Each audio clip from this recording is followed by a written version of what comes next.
মকর রাশির জন্য বলবো, মকর রাশি জাতক জাতিকাদের জন্য এই মাসটা কঠোর পরিশ্রমের মাস। কাজের চাপে ঘুম কম হতে পারে, হাঁটুর এবং কোমরের ব্যথায় কিছুটা কষ্ট হতে পারে মকর রাশির জাতক জাতিকাদের। শরীরকে একটু হাইড্রেটেড রাখুন এবং পর্যাপ্ত পরিমাণে জল খান।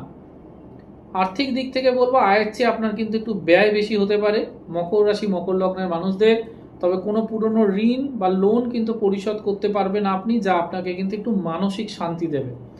প্রেমের ক্ষেত্রে বলবো, প্রেমের দিক থেকে মাসটা সাধারণ। ছোটোখাটো বিষয়ে সঙ্গীর সঙ্গে কিন্তু আপনার তর্কাতর্কি হয়ে যেতে পারে, যা আপনার এড়িয়ে যাওয়াটাই ভালো। একে অপরকে একটু বোঝার চেষ্টা করুন। বিবাহিত জীবনে পারস্পরিক সহযোগিতা বজায় রেখে চলুন।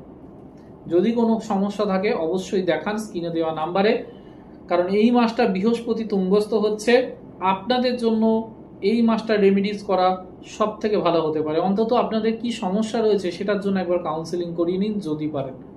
ভালো থাকুন। রাধে রাধে।